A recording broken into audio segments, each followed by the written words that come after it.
25절 말씀입니다. 다 함께 봉독합니다. 내가 진실로 진실로 너에게 이르노니 내 말을 듣고 또 나 보내신 이를 믿는 자는 영생을 얻었고 심판에 이르지 아니하나니 사망에서 생명으로 옮겼느니라. 진실로 진실로 너에게 이르노니 죽은 자들이 하나님의 아들의 음성을 들을 때가 오나니 곧 이때라. 듣는 자는 살아나리라. 아멘. 요즘에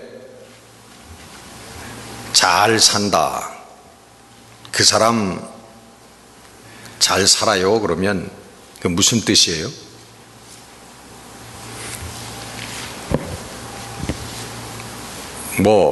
여러분 그런 얘기 잘 안 하세요? 그 사람 잘 살아요 그러면 뭡니까? 이거 많다는 얘기죠. 근데 여러분 그건 사실이 아닌 게요, 이거 아무리 많아도 금방 죽으면은 그거 아무 쓸데가 없어요. 몇 년 전에는 미국에서 복권에 큰 돈이 당첨이 됐는데 그 다음 날로 이 사람이 심장마비가 일어나서 죽었어요. 그거 다 쓸데없는 거지요. 산더미 같은 돈이 무슨 소용이 있겠습니까? 돈이 좋은 것은 좋은 것인데 정말 진짜 잘 사는 것은 없어지지 아니하는 그 보화를 가지고 영원히 사는 것인 줄 믿습니다. 그게 정말 잘 사는 거란 말이에요. 근데 그걸 우리는 영생이라고 그러잖아요. 영원히 사는 삶. 여러분 영생이 뭘까요? 영원히 그냥 영원히 사는 것. 여러분 그걸 영생이라고 하긴 하는데 그 상태가 도무지 뭐냐 이거예요. 대개 우리 영생이라고 하는 것은 미래적인 개념을 가지고 있습니다. 사람들이 죽은 다음에 이루어지는 하나님의 나라 영생, 영원히 사는 삶, 그게 좋다고 얘기하고 그것을 찬양하기도 하고 다 그렇죠. 근데 여러분 그렇게 좋은 영생 하나님의 나라라면 왜 빨리 죽는 것이 망설여지나요? 여러분 믿음 좋은 권사님, 연로하신 권사님한테 그렇게 해보세요. 권사님, 이렇게 자꾸 고생하고 계세요. 빨리 죽어서 하늘나라 가셔가지고 영생을 좀 누리세요. 그러면 그 반응이 어떨까요? 아마 그 권사님 다음부터는 그분 쳐다보는 눈초리가 좀 달라질 거예요. 여러분 우리 죽어서 얻는 영생이라고 하는 것은요, 우리 죽어본 사람이 없기 때문에 다 불투명하거든요. 그저 하나님 말씀이 그래서 믿음으로 믿는 거지 그것이 어떤 상태인지 얼마나 좋은지 우리가 알 길이 없어요.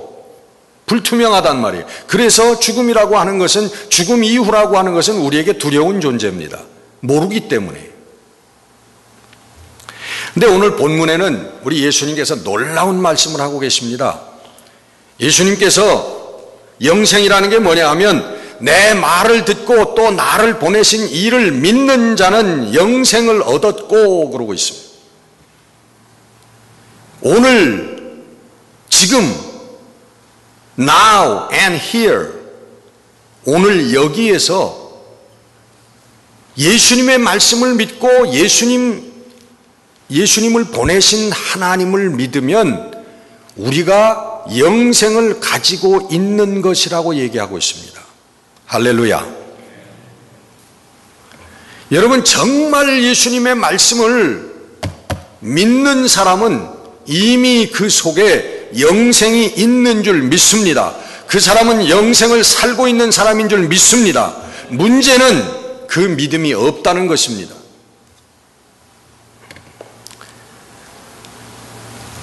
우리 예수님이 누구신가 하면 요한은 요한복음에서 이렇게 증거하고 있습니다. 요한복음 8장 31절 보면 너희가 내 말에 거하면 참 내 제자가 되고 진리를 알지니 진리가 너희를 자유케 하리라. 예수님의 말씀은 진리라는 말씀이죠. 요한복음 11장 25절에 보면 나는 부활이요 생명이니 나를 믿는 자는 죽어도 살겠고 살아서 나를 믿는 자는 영원히 죽지 아니하리라. 예수님께서 뭐라고 그래요? 부활이고 생명이라고 말씀하셨어요. 근데 요한복음 14장 6절에는 내가 곧 길이요 진리요 생명이니 나로 말미암지 않고서는 아버지께로 올 자가 없느니라. 구원받을 자가 없다. 하나님 나라 들어갈 자가 없다. 예수님을 통하지 않고서는. 그 예수님 뭐냐? 길이요 진리요 생명이다. 그래서 예수님은 길이요 진리요 생명이요 부활이요 자유함이요 결국 영생이라는 거예요. 영생. 예수님 자체가 예수님의 말씀을 믿는 것이 영생이라고 말씀하고 있습니다. 그게 영원한 삶이라고 얘기하고 있어요. 오늘 지금 우리가 영생을 하나님의 그 영원한 삶을 누리는데 예수 그리스도의 말씀을 믿는 것이 바로 그 영생을 누리는 것이다. 그렇게 말씀하고 있습니다. 이 말씀이 실감이 가는 성도들이 되시기를 주의 이름으로 축원합니다. 다시 요약해서 얘기하면요, 이거 쉬운 듯 하면서도 어려운 개념입니다. 믿으면 뭘 믿어요? 예수님의 말씀을 믿으면, 예수님이 하나님이 보내신 분이라면 그 예수님을 보내신 그 하나님을 믿으면, 말씀을 믿으면, 하나님을 믿으면 예수를 우리가 소유하게 되는, 내가 예수 속에 거하고 예수가, 예수님의 말씀이 내 속에, 예수님 말씀이 예수님이, 그 예수님이 우리 속에 와서 우리와 함께 거하신다는 거예요.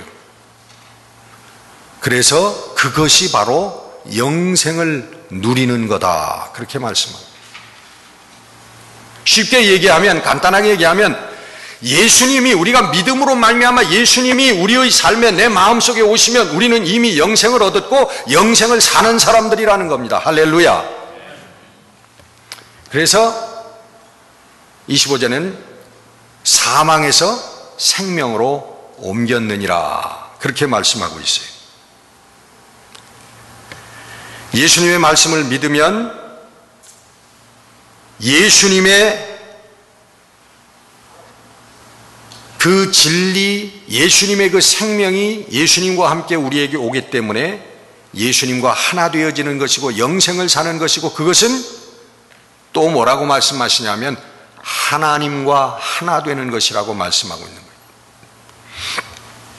요한복음 12장 44절 45절 보면 나를 믿는 자는 나를 믿는 것이 아니요 나를 보내신 이를 믿는 것이며, 나를 보는 자는 나를 보는 것이 아니고 나를 보내신 이를 보는 것이라. 할렐루야. 여러분, 이것이 믿음입니다. 요한이 믿음이 뭐고 영생이 뭐고 예수님이 누구냐라고 말씀하셨어요. 예수님을 바라보면, 예수님을 믿는다고 하는 것은 예수님을 믿는 것이 아니고 예수님을 보내신 이를, 하나님을 믿는 것이라는 거예요. 예수님을 보는 것은 예수님을 보는 것이 아니라 예수님을 보내신 하나님을 보는 것이라는 거예요. 그래서 예수님께서 나를 보는 자는 하나님을 보았다라고 말씀하는 겁니다. 그래서 예수님의 말씀을 믿는 자는 영생이 무엇인지를 아는 사람들이라는 거예요.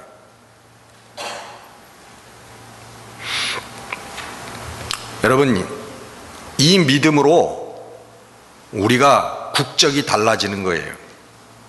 여기 미국에 이민 오셔서 이제 미국 시민 되신 분들도 있겠지만, 우리가 사망의 나라에서 생명의 나라로 믿음으로 말미암아 예수님이 오시고, 그 예수님이 오심으로 말미암아 우리가 영생을 살게 되는데, 그 상태가 사망의 나라에서 생명의 나라로 이미 옮겨진 상태라고 하는 것입니다. 소속이 달라졌다는 거예요. 우리가 어느 누구 나라에 있다고요? 하나님의 나라에 와 있는 거예요. 영생의 나라에 우리가 소속되어 있는 거예요. 사망의 나라는 누구의 나라입니까? 예? 사망이 왕노릇하는 나라, 죄와 사망의 권세를 갖고 있는 자가 누구예요? 사단이란 말이에요. 사탄. 사탄의 나라에서 우리가 하나님의 나라로, 예수님의 나라로, 생명의 나라로 이미 옮겨졌다는 거예요. 무엇로? 예수님의 말씀을 믿음으로 말미암아.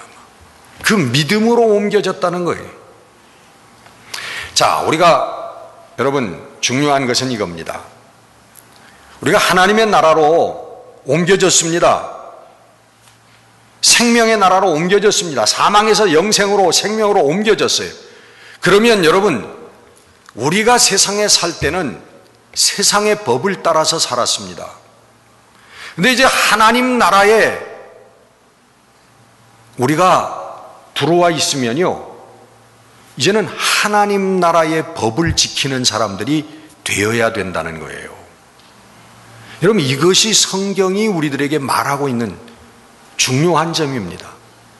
영생과 구원도 말씀하시지만 영생 구원 얻은 자들이 어떻게 살아야 되느냐? 어떻게 살아요? 어느 나라의 법을 지키며 살아요? 하나님 나라의 법을 지키면서 사는 것이, 그게 하나님의 백성들이라고 하는 거예요.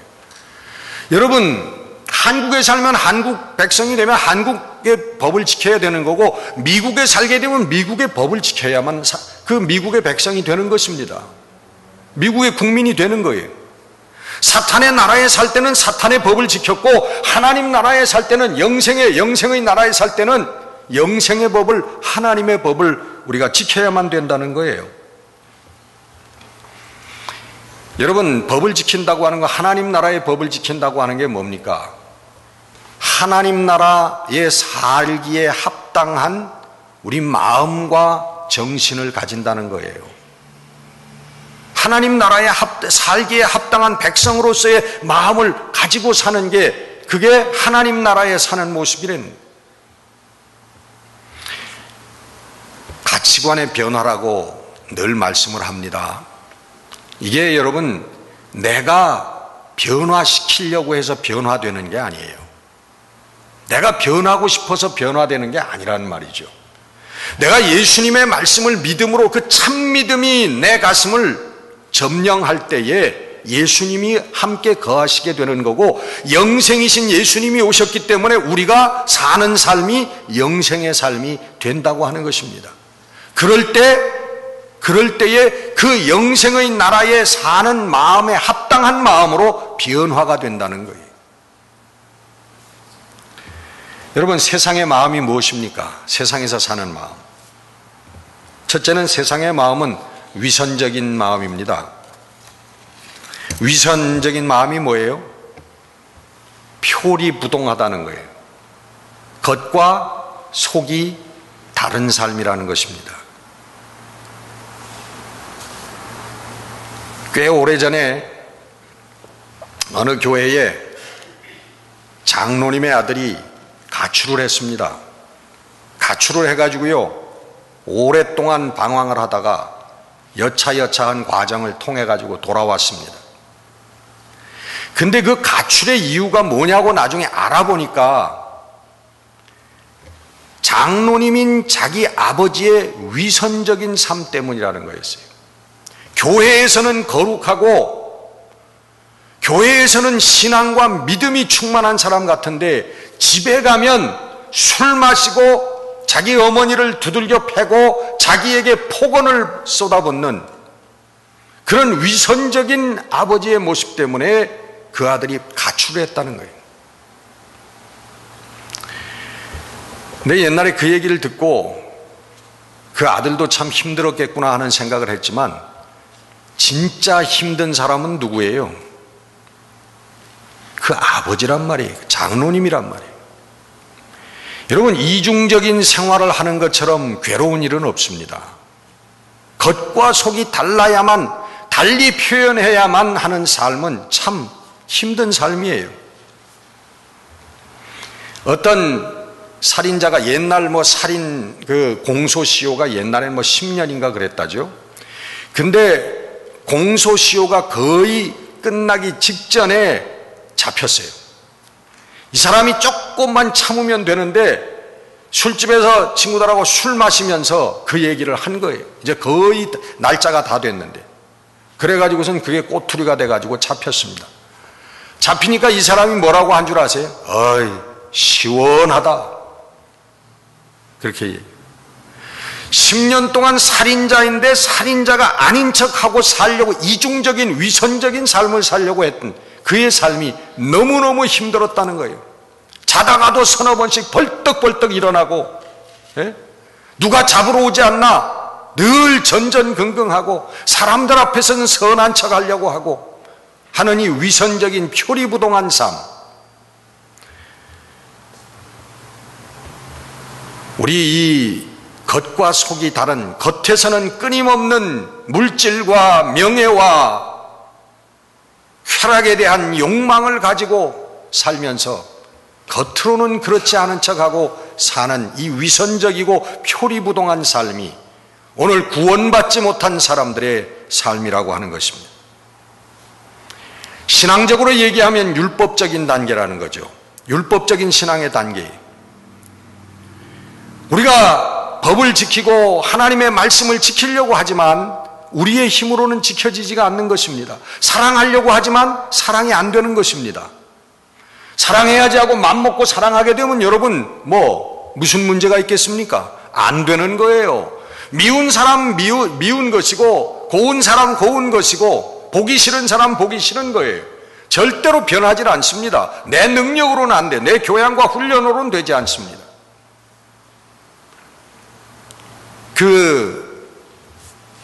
그러면서도 겉으로는 안 그런 척하는,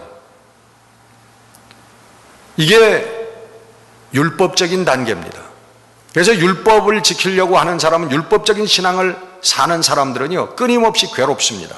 왜? 성취해야 되는데 그게 불가능하거든요. 해도 안 되는 거예요. 힘들어요. 힘든 삶을 사는 겁니다. 얼마나 힘든지 몰라요. 믿음의 삶을 좀 살아보려고 하면요 성령의 도움 없이 내 힘으로 하려고 하는 사람은 너무너무 힘든 삶을 삽니다. 계속 정죄당하는 삶을 살아요. 실패하고 또 범죄하고 또 범죄하기 때문에 계속 정죄당하는, 자기 스스로가 정죄를 당하면서 사는 거예요. 두 번째가 여러분 율법적인 단계에서 인간적인 마음의 단계입니다. 위선적인 단계에서 우리 인간적인 단계로 넘어갑니다. 이 위선적인 수준보다는 좀 높아요. 거룩한 척 하면서 안 보이는 데서는 딴짓하고 못된 짓 하는 것보다는 술 마시고 막말하면서 싸우는 게, 그래 나는 이런 사람이다, 내 속을 발칵 뒤집어 보이는 게 차라리 그게 더 인간적이다, 그런 말이에요. 사실적이고 노골적인 단계죠. 좀 더 나가면 그게 고차원적으로 얘기하면 인간 찬양의 단계입니다. 인간이 남극을 극복하고 북극을 탐험해서 극복하고 히말라야 산에 등장하고 인간은 못할 것이 없다, 이제 우주로 나간다, 우주를 정복하러 간다, 인간을 찬양하는 겁니다. 하다못해 힘자랑하는 싸움 경기가 열리고요, 그리고 거기서 싸움을 해가지고 이긴 사람을 찬양하고, 예? 그리고 하다못해 많이 먹는 대회, 인간은 이렇게 많이 먹을 수 있다.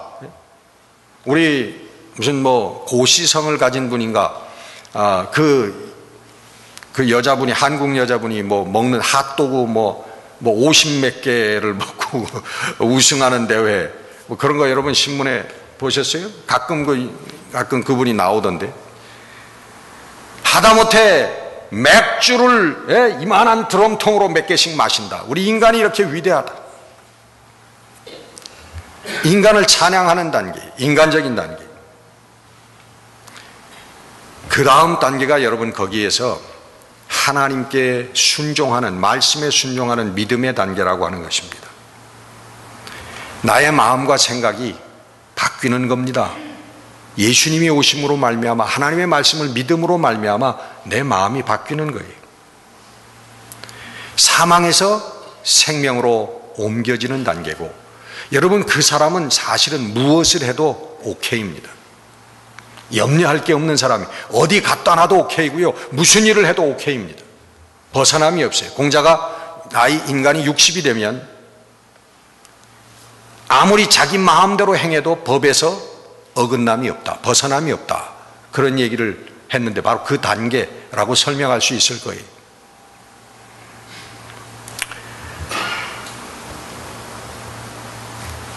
영생을 누리면서 사는 삶이고요.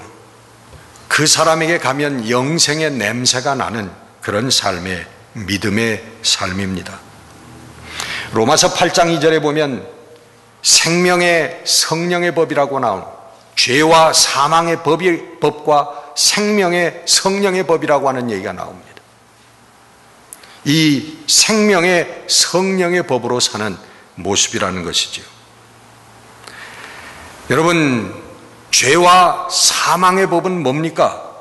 미움과 시기와 질투와 거짓과 욕심 속에서 버둥거리면서 사는 삶의 모습이고요. 생명의 성령의 법은 사랑과 용서와 관용과 화평의 삶을 사는 모습이라고 하는 것입니다. 사도 바울은 자신의 삶을 그렇게 표현합니다. 나의 생명을 조금도 내가 주의 복음을 전하고 나의 맡은 바 사명을 끝내려 하면은 내 생명을 조금도 귀한 것으로 여기지 않는다. 내가 예수 그리스도를 위해서는 이 세상의 모든 것들을 배설물로 여긴다. 여러분, 사도 바울의 인생관이고 사도 바울의 가치관입니다. 여러분, 베드로는 뭐라고 얘기하고 있습니까? 베드로의 인생과 신앙관을 보십시오. 베드로전서 1장 24절에 보면 모든 육체는 풀과 같고 그 모든 영광은 풀의 꽃과 같으니 풀은 마르고 꽃은 떨어지되 오직 주의 말씀은 세세토록 있도다 하였으니 너희에게 전한 복음이 곧 이 말씀이라. 이것이 여러분 복음이라는 거예요. 이 땅의 것들은 없어지는 것들이고 허무한 것들이라고 하는 것입니다. 하나님의 말씀을 통한 영생만이 영원한 것이라는 거예요. 베드로전서 1장 9절에 베드로 사도는 또 얘기합니다. 믿음의 결국 곧 영혼의 구원을 받음이라. 우리 영혼이 하나님의 영생의 나라로 들어가는 것이라고 하는 것입니다. 여러분, 이 사도 바울 베드로 초대교회 성도들의 가치관이 여러분 사도행전에 보면 나옵니다. 그게 어떤 모습으로 이루어졌느냐? 사도행전 2장 43절 47절 보면 믿는 사람들이 다 함께 있어서 모든 물건을 서로 통용하고 또 재산과 소유를 팔아서 각 사람의 필요를 나눠주며 날마다 마음을 같이하여 성전에 모이기를 힘쓰고 집에서 떡을 떼며 기쁨과 순전한 마음으로 음식을 먹고 하나님을 찬미하며 또 온 백성에게 칭송을 받으니 주께서 구원받는 사람들을 날마다 더하게 하시니라. 할렐루야. 여러분, 이게 영생을 사는 모습입니다. 여러분, 오늘 우리들이 무엇이 있든지 없든지 우리가 이런 마음의 삶을 살아야, 이런 마음을 가지고 살아야 되는 것입니다. 이게 신앙생활이라고 하는 거예요. 여러분, 교회 왔다 갔다 하는 이것이 신앙생활로 생각하시면 안 됩니다. 이거 영생하고 그렇게 관계 있는 거 아니에요. 영생 관계 없는 사람도 얼마든지 교회 왔다 갔다 합니다. 성경 찬송 들고. 정말 하나님의 영생과 관계 있는 사람들은요, 마음이 달라진 사람들이라는 거예요. 그의 영적인 삶이 달라진 사람들이라고 하는 거예요. 이 사람들이 영생과 관계가 있는 사람들이고 이 사람들이 영생을 사는 사람들이라고 하는 것입니다. 여러분, 교회 나와가지고 오래 다니면서 집사되고 권사되고 장로되고 목사되고, 여러분, 이것이 신앙생활, 이것이 영생의 삶이라고 생각하시면 절대로 안 됩니다. 여러분, 영생이 없는 목사도 있고 영생이 없는 장로도 있고 영생이 없는 집사 성도 얼마든지 있습니다. 여러분, 착각하시면 안 됩니다. 여러분의 마음을 들여다보세요.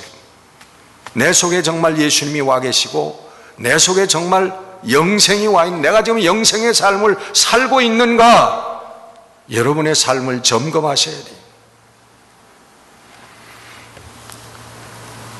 이것이 여러분, 우리 예수님께서 우리들에게 원하신 생명의 영생의 삶입니다. 이 영생의 삶을 살 때 주의 성령이 함께 하시는 거예요. 예수님이 함께 하시는 거예요. 여러분, 우리가 세상적으로 살 때 성령이, 세상의 것을 위해서 살 때 성령이 임재하시는 게 아니고요, 이 영생의 삶을 살 때 성령이 함께 하시고 우리를 보호하시고 인도하시고 하나님의 뜻을 성취해 나가는 것입니다. 오늘도 여러분, 이 순간도, 오늘도 우리 영생의 삶을 살면서 전하는 여러분들이 되시기를 주의 이름으로 축원합니다.